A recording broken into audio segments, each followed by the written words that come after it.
ಪಾಲಕಿನ crispy dosa ಮತ್ತು ಒಂದು ರುಚಿಯಾದ ಚಟ್ನಿ ಇವತ್ತಿನ ರೆಸಿಪಿ. ನಮಸ್ತೆ ಫ್ರೆಂಡ್ಸ್, ಗುಡ್ ಫುಡ್ ಲಂಚ್ ಚಾನಲಿಗೆ ನಿಮಗೆಲ್ರಿಗೂ ಸ್ವಾಗತ. ಪಾಲಕ್ನ ಪರಿಮಳದೊಂದಿಗೆ ತುಂಬ ರುಚಿಯಾಗಿರ್ತದೆ ಈ ದೋಸೆ. ಹಾಗೆಯೇ ಮೊದಲನೇ ಬಾರಿ ನನ್ನ ವೀಡಿಯೋ ನೋಡಿ ವೀಕ್ಷಕರಾದರೆ ದಯವಿಟ್ಟು ಸಬ್ಸ್ಕ್ರೈಬ್ ಮಾಡಿ. ಇದನ್ನು ನೋಡಿ ಖಂಡಿತ ನೀವು ಲೈಕ್ ಮಾಡ್ತೀವಿ ಅಂತ ತಿಳ್ಕೊಳ್ತೇನೆ. ಹಾಗೂ ಫ್ಯಾಮಿಲಿ ಫ್ರೆಂಡ್ಸಿಗೆ ಶೇರ್ ಮಾಡೋದನ್ನು ಮರಿಬೇಡಿ. ಇದು ನೋಡಿ ಚಟ್ನಿ, ರುಚಿಯಾದ ಜೀರಿಗೆ ಹಾಕಿ ಮಾಡಿದ ಚಟ್ನಿ. ಇವಾಗ ನೋಡಿ, ಒಂದು ಗ್ಯಾಸಲ್ಲಿ ನಾನು ಸ್ವಲ್ಪ ನೀರಿಟ್ಟು ಒಂದು ಕಟ್ಟಿನಷ್ಟು ಪಾಲಕನ್ನು ಚೆನ್ನಾಗಿ ತೊಳೆದು ಈಗ ಬೇಯಲಿಕ್ಕೆ ಇಟ್ಟಿದ್ದೇನೆ. ಅದು ಪಕ್ಕನೇ ಬೇಯ್ತದೆ, ಹೆಚ್ಚು ಬೇಯಬೇಕಂತಿಲ್ಲ. ಕುದಿಯುವ ನೀರಿಗೆ ಹಾಕಿದರೆ ಒಂದು ಸ್ವಲ್ಪ ಸಕ್ಕರೆ, ಒಂದು ಅರ್ಧ ಚಮಚ, ಬಣ್ಣ ಒಳ್ಳೆ ಇರ್ತದೆ ಅದರಲ್ಲಿ. ಅದಕ್ಕೋಸ್ಕರ ನೋಡಿ, ಸ್ವಲ್ಪ ಬಾಡಿದ ಕೂಡಲೇ ಅದನ್ನು ತೆಗೆದು ನಾನೀಗ ಒಂದು ಪ್ಲೇಟಲ್ಲಿ ಇಟ್ಟಿದ್ದೇನೆ. ಇದನ್ನೀಗ ನಾವು ಮಿಕ್ಸಿ ಜಾರಲ್ಲಿ ಹಾಕಿ ಗ್ರೈಂಡ್ ಮಾಡುವ, ನುಣ್ಣಗೆ ರುಬ್ಬಿ ತೆಗೆದಿಟ್ಟು ಬಿಡುವ. ನಂತರ ಇದಕ್ಕೆ ಏನೇನು ಬೇಕು ನೋಡುವ. ಈಗ ಸಾಮಗ್ರಿ: 1.5 ಕಪ್ಪಿನಷ್ಟು ಅಕ್ಕಿ ಹಿಟ್ಟು, ಮತ್ತೊಂದು ಅರ್ಧ ಕಪ್ಪಿನಷ್ಟು ರವೆ. ನೋಡಿ, ಅರ್ಧ ಕಪ್ ರವೆ, ಸಣ್ಣ ರವೆ ಇದೆ ನೋಡಿ. ಅದು ಚಿರೋಟಿ ರವೆ ಆಗಬೇಕಂತೇನಿಲ್ಲ. 1 ಚಮಚದಷ್ಟು ಜೀರಿಗೆ ಮತ್ತು ರುಚಿಗೆ ತಕ್ಕಷ್ಟು ಉಪ್ಪು. ಇವಾಗ ಸಣ್ಣಗೆ ಕಟ್ ಮಾಡಿದ ಶುಂಠಿ 1 ಚಮಚದಷ್ಟು ನಾನು ಹಾಕಿದ್ದೇನೆ. ತುಂಬ ಸಣ್ಣದಾಗಿ ಕಟ್ ಮಾಡಿದ್ದೇನೆ ನಾನು. ಮತ್ತು ನಾವು ಮಿಕ್ಸಿ ಮಾಡಿದ ಪಾಲಕಿನ ಪೇಸ್ಟ್ ಇದು.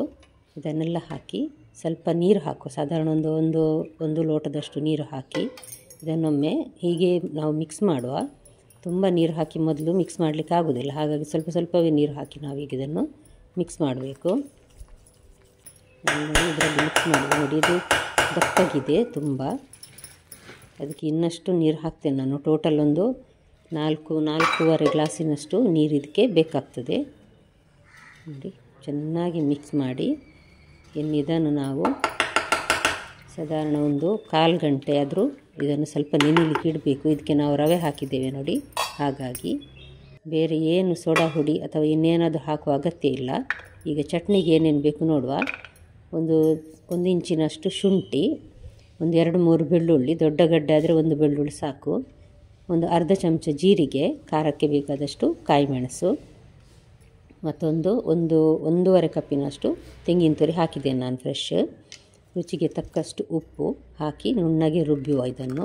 ಇದಕ್ಕೆ ನಾನು ಹುಳಿ ಹಾಕಲಿಲ್ಲ, ಇದು ಈ ರೀತಿಯೇ ಒಳ್ಳೆಯದಾಗ್ತದೆ ಇದಕ್ಕೆ ತಿನ್ನಲಿಕ್ಕೆ.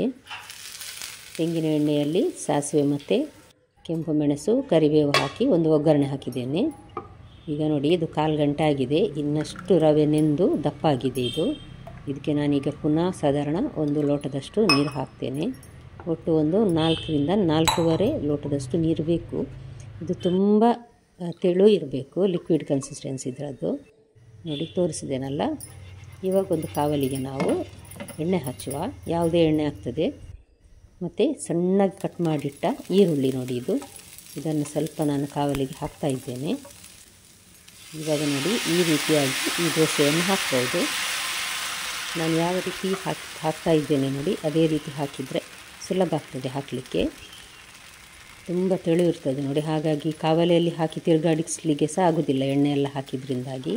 ನಾನು ಸುತ್ತ ದೋಸೆದೊಂದು ಸ್ವಲ್ಪ ಎಣ್ಣೆ ಹಾಕಿ ಮೀಡಿಯಮ್ ಟು ಹೈ ಫ್ಲೇಮಲ್ಲೇ ಇದನ್ನು ಸ್ವಲ್ಪ ಬೇಯಿಸ್ತಾ ಇದ್ದೇನೆ. ಇದು ಸ್ವಲ್ಪ ನಿಧಾನ ಬೇಯುವುದು. ಗರಿ ಆಗಬೇಕಾದ್ರೆ ಸ್ವಲ್ಪ ಹೊತ್ತಿಡಬೇಕಾಗ್ತದೆ. ಸಾಫ್ಟ್ ಆಗಿ ಸಹ ತಿನ್ಬೋದು. ಗರಿ ಆದರೆ ತಿನ್ನಲಿಕ್ಕೆ ಇನ್ನಷ್ಟು ರುಚಿ ಜಾಸ್ತಿ ಇದೆ ಅದು. ನೋಡಿ, ಒಂದು ಕಡೆ ಬೆಂದಿದೆ. ಇದನ್ನು ತಿರುಗಿಸಿ ಹಾಕಿ ಸಹ, ಅಂದರೆ 2 ಕಡೆ ಬೇಯಿಸಿ ಸಹ ತಿನ್ಬೋದು, ಅಥವಾ ಒಂದೇ ಕಡೆ ಬೇಯಿಸಿ ಸಹ ಮಾಡ್ಬೋದು. ನೋಡಿ, ಒಳ್ಳೆ ರುಚಿಯಾದ ಪಾಲಕ್ ದೋಸೆ ರೆಡಿ ಆಯಿತು ನೋಡಿ. ಇವಾಗ ನಾನು ಇನ್ನೊಂದು 2 ಹಾಕಿ ತೋರಿಸ್ತೇನೆ ನೋಡಿ. ಇದೀಗ ನಾನು ಸಣ್ಣ ಕಾವಲಿಯಲ್ಲಿ, ಹೊಸ ಕಾವಲಿಯಲ್ಲಿ ಹಾಕಿದ್ದು ನೋಡಿ. ಈರುಳ್ಳಿ ಹಾಕಿದ್ದೇನೆ, ಅದೇ ರೀತಿ ಹಾಕಿದ್ದು ಮಾಡ್ಬೋದು ನಾವು ನೋಡಿ. ಇದೇ ರೀತಿ ಸೌಟಲ್ಲಿ ಸಹ ಹಾಕ್ಬೋದು, ಅಥವಾ ಈ ರೀತಿ ಸಣ್ಣ ಬೌಲ್, ಇದು ಕಪ್ಪಿದ್ದರೆ, ಸ್ಟೀಲಿದು ಬೌಲಿದ್ದರೆ ಅದರಲ್ಲಿ ಸಹ ಹಾಕ್ಬೋದು ನೋಡಿ. ರುಚಿಯಾದ ದೋಸೆ ರೆಡಿ ಆಯಿತು. ನಿಮಗೆ ಈ ವಿಡಿಯೋ ಇಷ್ಟ ಆಯಿತು ಅಂತ ತಿಳ್ಕೊಳ್ತೇನೆ ಫ್ರೆಂಡ್ಸ್. ದಯವಿಟ್ಟು ಲೈಕ್ ಬಟನನ್ನು ಪ್ರೆಸ್ ಮಾಡೋದನ್ನು ಮರಿಬೇಡಿ, ಹಾಗೂ ಸಬ್ಸ್ಕ್ರೈಬ್ ಮಾಡೋದನ್ನು ಸಹ ಮರಿಬೇಡಿ. ನೋಡಿ, 2 ದೋಸೆ ರೆಡಿ ಆಯ್ತು ಇಲ್ಲಿ. ಇವಾಗ ನಾನು ದೊಡ್ಡ ಕಾವಲಿಯಲ್ಲಿ ಮಸಾಲೆ ದೋಸೆ ಮಾಡುವ ಕಾವಲಿಯಲ್ಲಿ ನಾನೀಗ ದೋಸೆ ಹಾಕಿದ್ದೇನೆ ನೋಡಿ, ಅದೇ ರೀತಿ ಇದರಲ್ಲಿ ಇನ್ನಷ್ಟು ಕ್ರಿಸ್ಪಾಗಿ ಬರ್ತದೆ. ಯಾಕಂದರೆ ಇದು ನಾನು ಯಾವಾಗಲೂ ಉಪಯೋಗಿಸುವ ದೋಸೆ ಕಾವಲಿ ನೋಡಿ. ಯಾವಾಗಲೂ ನಾನು ದೋಸೆ ಮಾಡಿ ತೋರಿಸ್ತೇನೆ ನೋಡಿ, ಅದು ಕಾವಲಿ ಇದು. ಇದರ ಹಿಂದೆ ನಾನು ಒಂದು ವಿಡಿಯೋ ಹಾಕಿದ್ದೆ, ಅದು ನೆಯ್ಯಪ್ಪ ಅಂತ. ಇದು ಗೋಧಿ ಹಿಟ್ಟು ಬಳಸಿ ಮಾಡಿದ ರುಚಿಯಾದ ನೆಯ್ಯಪ್ಪ ರೆಸಿಪಿ ಅದು. ದಯವಿಟ್ಟು ಅದನ್ನು ನೋಡಿ. ಹಾಗಾದರೆ ಇನ್ನೊಂದು ಹೊಸ ರೆಸಿಪಿಯೊಂದಿಗೆ ನಿಮ್ಮನ್ನು ಮತ್ತೆ ಭೇಟಿ ಆಗ್ತೇನೆ. ಈ ರೆಸಿಪಿ ನೋಡಿದ ಎಲ್ಲ ವೀಕ್ಷಕರಿಗೆ ಧನ್ಯವಾದ.